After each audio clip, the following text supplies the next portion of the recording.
Madame, c'est bonsoir. Bienvenue au journal. C'est une édition bilingue sur Equinox Télévision. Jonathan Babila, good evening. Also, thanks, ladies and gentlemen, for joining us on this bilingual weekend, the prime-time edition of the news on Equinox Television, live from our headquarters in Cameroon's economic capital. Well, in our top stories, over 60 families are threatened by forceful eviction in Yassa, here in Cameroon's economic capital, Douala. The land, 15-hectare piece of land which they have been occupying for several years, is at the center of a dispute with a family. Les commerçants du marché art de la ville de Tchang, dans le département de la Ménois, sont en colère. Ils ont fermé boutique durant des heures pour s'insurger contre la haute augmentation des impôts dans leur espace marchand. Pourtant, ils disent travailler dans des conditions difficiles. Et puis nous parlerons sport, football, avec notamment la fin de la phase allée de ce championnat de Ligue 1 de football. Coton Sport de Gawa occupe donc la tête du classement provisoire. Dans ce classement, justement, vous aurez les résultats dans cette édition du 20h sur Equinox. Bienvenue à tous.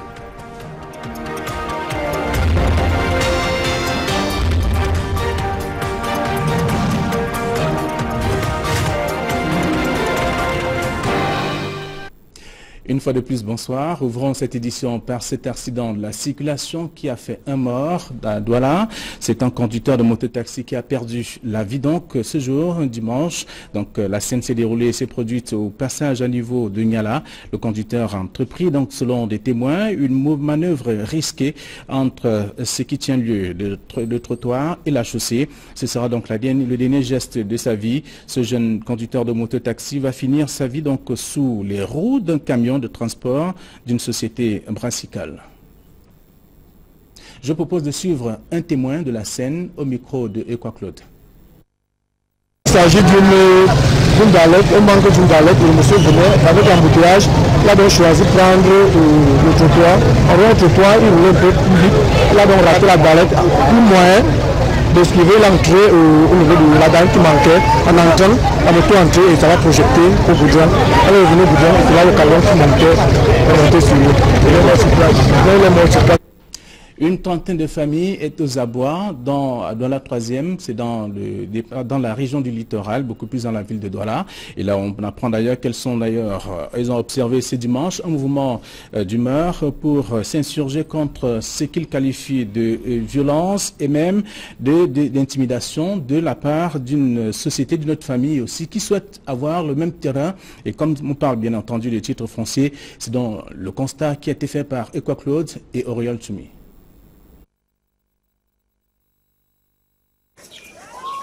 C'est un peu plus de 15 hectares qui divisent une famille et plusieurs autres au quartier Yassa. Un litige foncier vieux de 10 ans.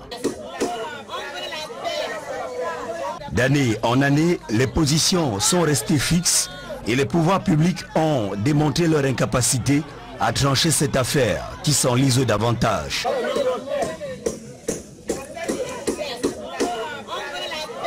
Une famille se revendique propriétaire des 15 hectares et a même déjà engagé une procédure d'immatriculation directe. Nous vivons dans ce quartier, certains ont payé des lopins de terrain ici, depuis 82 pour certains. Moi j'ai payé le mien en 2004. Depuis ce moment-là, j'ai construit ma petite maison. Je suis là avec mes enfants, mes petits-enfants. Mais depuis quelque temps, on ne dort même plus dans cette maison. La procédure a connu une forte opposition des occupants du site. Un rapport du service départemental des affaires foncières pour le Vouri souligne 43 oppositions avec quittance et 22 oppositions sans quittance. On voit venir ici et des policiers et des gendarmes avec un certain monsieur pour borner nos terrains. On a essayé de s'opposer à ça. C'est des matraques par-ci, c'est des bastonnades par-là. On nous écrase comme des cafards. Vraiment, on ne sait à quoi s'en tenir en ce moment-là. Les populations disent qu'elles continuent de subir le martyre dans cette affaire. Pourtant, les résolutions de la commission de règlement de ce litige foncier ont été annulées le 22 novembre 2017 par le gouverneur de la région du littoral. On a eu recours au gouverneur qui nous a donné raison, qui a dit que les mises en valeur sont les nôtres et nous savons que c'est nous qui étions supposés borner nos mises en valeur. Samuel Dieudonné Iva Dibois avait rejeté la demande d'obtention de titre foncier introduite par la partie plaignante. Il avait simplement autorisé le bornage progressif des parcelles supportant les mises en valeur des requérants. Un autre litige foncier, c'est celui qui fait grand bruit dans le département d'Undé, à Banganté précisément. C'est d'ailleurs donc celui des membres d'une famille qui ont exprimé leur mécontentement après destruction de leur forêt où sont inhumés leurs défunts.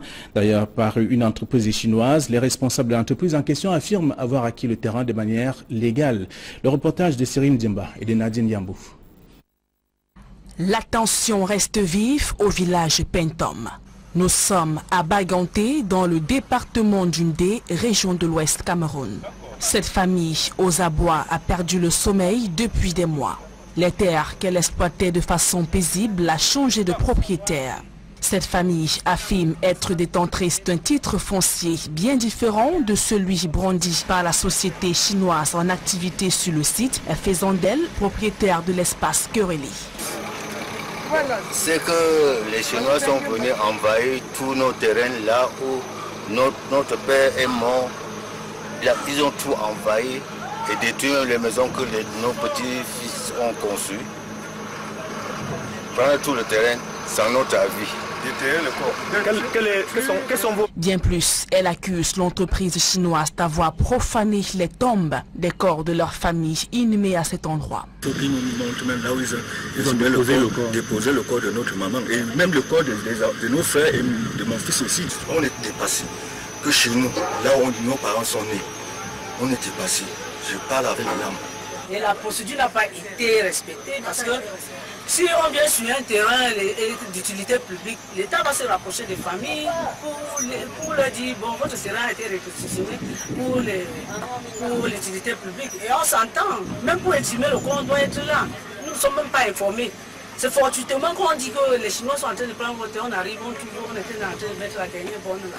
C'est pas normal. L'entreprise incriminée quant à elle soutient avoir acquis le terrain de manière légale et rempli les formalités y afférentes. En prise de terrain, l'État envoie des personnes pour l'implantation, pour faire le tracé. Et puis il fait l'évaluation de culture, des bâtiments, et des terrains, et tout ça. Et bon, il nous donne le prix. Et puis, on paye. L'affaire a été portée en justice et la famille, jusqu'ici, n'est pas rentrée en possession de l'espace Quereli. Elle compte désormais sur l'arbitrage des pouvoirs publics.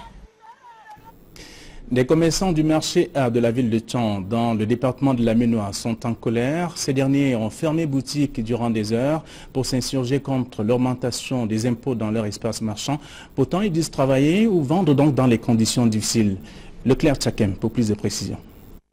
Les commerçants du marché A de la ville de Tchang ont fermé boutique pour exprimer leur ras-le-bol. Tout est parti d'une décision du centre des impôts de Tchang décidant de transformer les conditions de paye de certaines boutiques. Du simple impôt libératoire à la patente, c'est pas bon, c'est pas très bien. Parce qu'on fait cette taxation comme ça sans base, c'est pas très bien. On ne donne pas le montant de chacun selon son chiffre. On arrive comme ça, on remplit les bouts de papier, on vous met dans les montants de 110 000, 111 000, sans même bien voir ce que vous essayez. À l'unanimité, ils ont décidé de garder leur boutique fermée. Informée de la situation, l'autorité administrative tente de jouer aux sapeurs-pompiers. Il n'y a pas de problème. Pourquoi pas trouver un lieu propice où tout le monde peut même y être et avoir des amis. Déjà, il faut déjà une équipe qui vient, puis on va voir dans quelle mesure organiser pour que le maximum de personnes viennent et que chacun essaie d'expliquer son problème. Finalement, ceux derniers sont conviés à une réunion à la sous-préfecture. Ils profiteront pour présenter les peines dont ils font face au quotidien. Les problèmes sont posés sur 3 administrations, à savoir les impôts, la commune. Parce qu'au niveau de la commune, nous avons trop de problèmes. Il y a les ouvertures qui n'existent d'ailleurs même pas. Et puis des deux, sur nos taux mensuels que nous payons tout le temps, il y a l'argent de la sécurité. Le sous-préfet de l'arrondissement de Tchang leur a demandé de retourner à leurs tâches quotidiennes et a promis y apporter un début de solution. Il est à noter que le marché A de la ville de Tchang a été créé en 1950 par les Allemands. Fin de la tournée officielle à Douala du chef supérieur Sylvestre Sikam Api 5, le roi Bana. La cérémonie de clôture a eu lieu à l'esplanade du collège Saint-Michel dans le 2e arrondissement de la ville de Douala. Donc en prime, l'installation publique du tout nouveau représentant du roi dans le Vori. Séverin Tchumba, Oriel Tumi.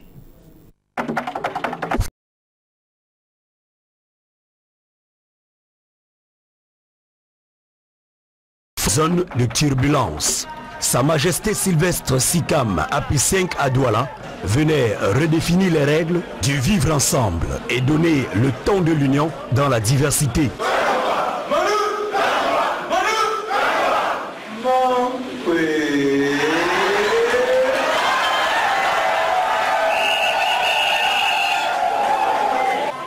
Samedi 28 avril, esplanade du collège Saint-Michel à Douala.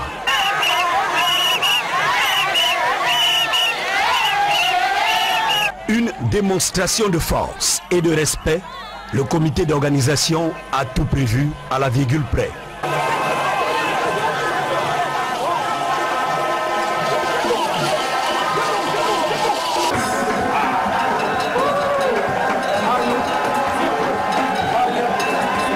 Au rang des invités de marque, le roi Bel avec une entrée fort applaudie.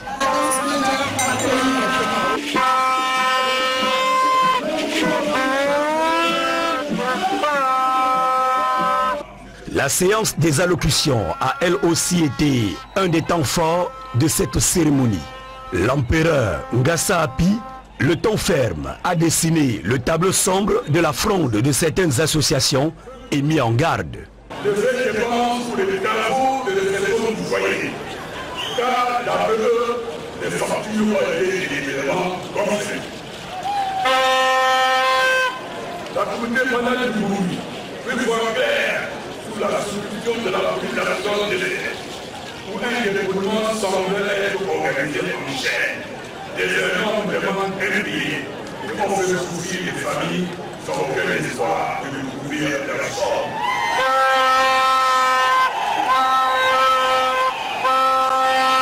Dans un esprit d'apaisement, de calme et en bon père de famille, Sa Majesté Sylvestre Sikam Api 5 s'est davantage voulu plus rassembleur. Chaque communauté banale, dans l'état de la voie, devra s'organiser pour obtenir la contribution à ce nouveau projet. Le comité de mouvement, en passant par les organisations sectorielles, le mouvement de promotion culturelle, toutes les dynamiques possibles devront fédérer leurs efforts pour permettre la matérialisation de ce projet si cher à nous tous. Car, avec la présence de l'Internet au début dans notre village, vous pouvez envisager progressivement la délocalisation de nos activités actuelles ou créer de nouvelles au sein même du village tout en restant limité au monde. Cerise sur le gâteau, la présentation publique de Jean-Marcel Tiani, le désormais représentant du roi Bana dans tous les actes de la vie publique de la communauté Bana du Vouri. Vu l'arrêté numéro 097, par CAB, par PDR, du 22 novembre 2013, je me nomme Thierry Marcelin, cadre national d'identité numéro 10 79 56 946. Le livre, Jean-Marcel Tiani avait déjà été désigné et présenté au cours du comité restreint tenu le jeudi 27 avril 2018 au foyer Bana.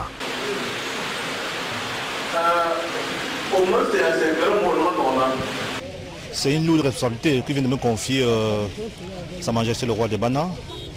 Il a voulu bien porter sa confiance, ma modeste personne. J'espère ne pouvoir ménager aucun effort pour mériter cette confiance. Vous savez, la communauté Bana du Vouri est forte d'environ 3 à 4 000 personnes disséminées à travers tous les quartiers de la capitale. Mon premier vœu, c'est de les rassembler, faire en sorte qu'il y ait la paix, que la paix, la sérénité revienne entre tous les fils et filles Bana du Vouri. Avec la cérémonie de clôture grandeur nature de Saint-Michel, le roi Bana s'affirme davantage comme un guide, un père un leader.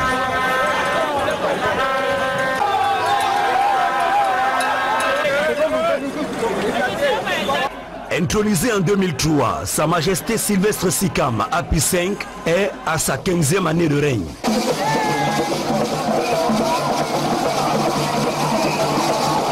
Eh bien, parlons sport à présent, football, avec les matchs de la 17e journée, qui est d'ailleurs la dernière de cette phase allée de football et les Ligue 1 de football, pour dire qu'après un début de saison un peu raté, Coton Sport de Garoua a réussi à s'adjuger le titre de champion de la phase allée ce dimanche 29 avril 2018. Au terme des matchs de la 17e et dernière journée, les canards boiteux après le classement non officiel sont Yafoot de Yaoundé, Colombe du Dja et Aigle Royal de la Ménois, qui sont donc désormais les trois relégables. Nous vous donnons d'ailleurs les résultats des rencontres de cette 17e journée.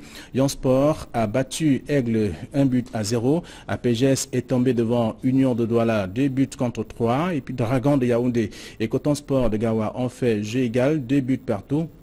Yafoot a été donc battu par Bambuto Zubouda, 0-1. UMS et Eding ont fait 0-partout. Fouvou et Stade Renard ont fait également 1-partout. Et Union de Douala, Unisport a battu Colombe du Dja, 1-0. Fetcheux est donc tombé devant New Star, 0-2. Et Astre et Fortuna ont fait jeu égal, 1-partout. Selon le classement non officiel au terme donc de la phase allée du championnat, Coton Sport est donc en tête avec 34 points, UMS 32 points, Fouvou 32 points, Yon Sport Academy 28 points, Union de Douala 27 points, Feteux 27 points, Unisport 25 points, Astre 22 points, Bamboutos 22 points, New Star 21 points. Ce sont là les 10 premiers. Et là, on voit donc en zone de relégation, donc les équipes de la zone rouge sont Yafoot de Yaoundé 15 points, Colombe du Dja 15 points, et puis Aigle 10 points. Et c'est sur ce que nous mettons en terme à cette première phase du journal bilingue. La version anglaise est avec vous, Jonathan Nabila. Right, Flavien, we begin with this sad news on the accident that occurred today in Yasahi in Cameroon's economic capital, Douala, precisely in Nyala, rather leaving a bike rider dead. On the spot, the bike rider was crushed by a heavy-duty truck that lost control during circulation in that part of the city of Douala, and the bike rider died on the spot.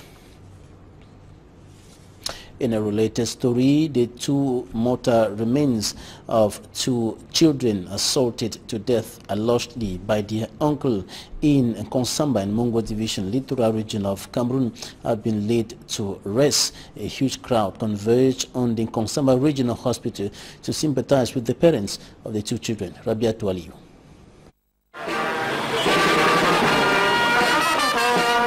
Hundreds of Konsamba residents gathered to express their sympathy, anger, pain and indignation during the funeral of Moyo Patiana Kidan Gloria, 5-month-old, and Bianda Nuela Estrella, 7 years old. The huge crowd strongly mobilized to provide support to the children's parents.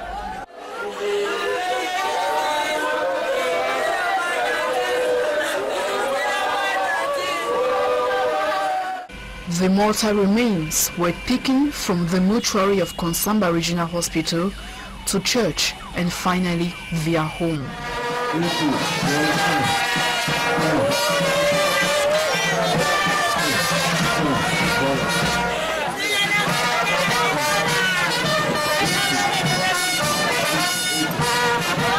The emotion is as great as the announcement of the death of the two girls last March 2018.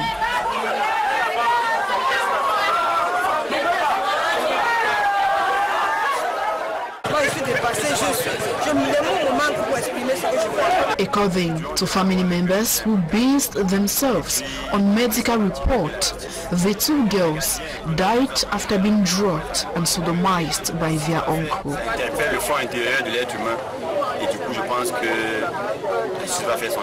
The alleged uncle killer is still under police custody since his arrest on the day the children died.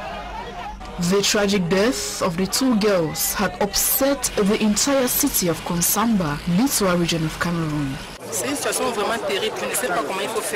Nobody wanted to miss the ultimate chance to say goodbye to Kylian and Estrella.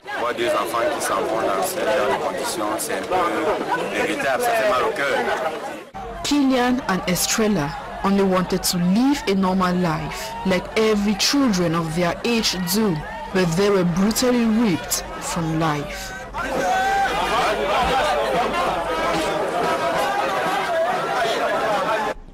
Over 60 families in Yassa, here in Cameroon's economic capital, Douala, under the threat of forceful eviction. A more than 10-year-old land dispute between inhabitants of a section of that neighborhood here in the economic capital, Douala, extending over 15 hectares, and a family is threatening to render the latter homeless. The family is claiming ownership of the land, which they have been occupying for several years, and during a public protest against the impending forceful eviction today, they brandish documents to prove their legal ownership of portions of land in the area.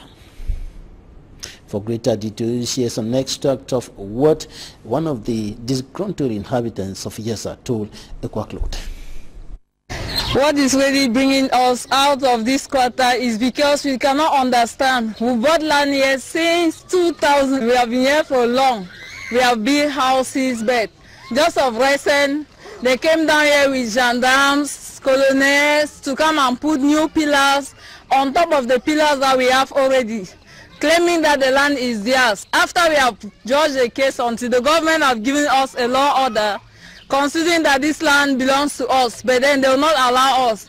Children, they want us to live and they're saying that is their land. I don't know on what basis they are counting on, and how Cameroon, and the reason why we are not fighting is because of the peace of this country. Since our president does not want fight, that's why we have not come out to fight. We are just presenting our doléances to them, begging them to assist us in this injustice that is about to happen to us. Look at the little children that they are about to throw out just because of money. Now money has turned the country into something else. I don't know how the governor of Littoral has signed a decree and then it's not being respected. That's why we are here, trying to call on them that everybody in Cameroon, the Minister of Territorial Administration, the governor, the president, the senators, they should look at us here and come and judge this problem. How can a family, I don't know where they were when we started living here. If really this was their land and they knew that it was theirs, why would they allow people to build like this? It's a way of exploiting Cameroonians. The government of the Republic of Cameroon has announced plans to ban the circulation of firearms all over the national territory in the face of a rising security threat, notably with the Anglophone crisis in the northwest and southwest regions, as well as the Boko Haram insecurity, the Boko Haram affair in the far north region of the country, and of course insecurity in the east region.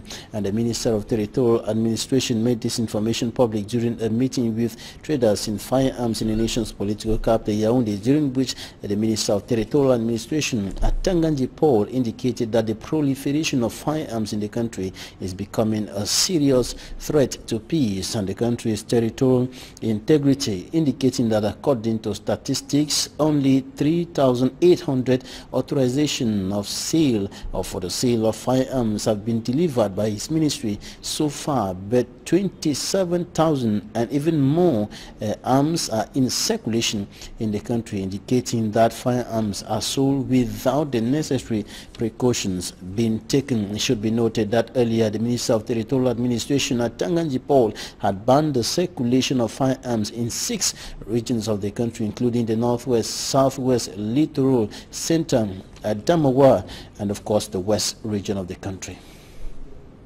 Greater details in this extract of the Minister of Territorial Administration and the Minister of Territorial Administration at Atanganji Paul. Today, we are living in a context where people rent firearms for armed robbery. You know that. Et après avoir fait des braquages, and after robbing, they meet somewhere to share the booty. So I call you on the instructions of the head of state, les hautes instructions, high instructions, pour qu'on en discute. So we can discuss. Et vous devez mesurer. You have to measure the gravity of your responsibilities in the present security context. Sécuritaire du moment. If we are partners because you are functioning with authorization delivered by MINAT, you have to help the government to eradicate years, high robbery. There are some of you who master the arms trade and who have been involved in the business for a long period of time. We don't joke with arms. Quand vous avez une autorisation, when you have an authorization with restrictions, you have to respect them. Because if not, lives are endangered. So I call you to evaluate the situation.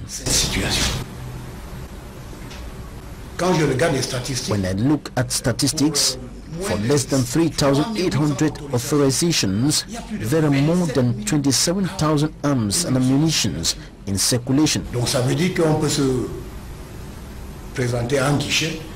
That means arms are sold without the necessary precautions taken. Sans prendre les précautions nécessaires.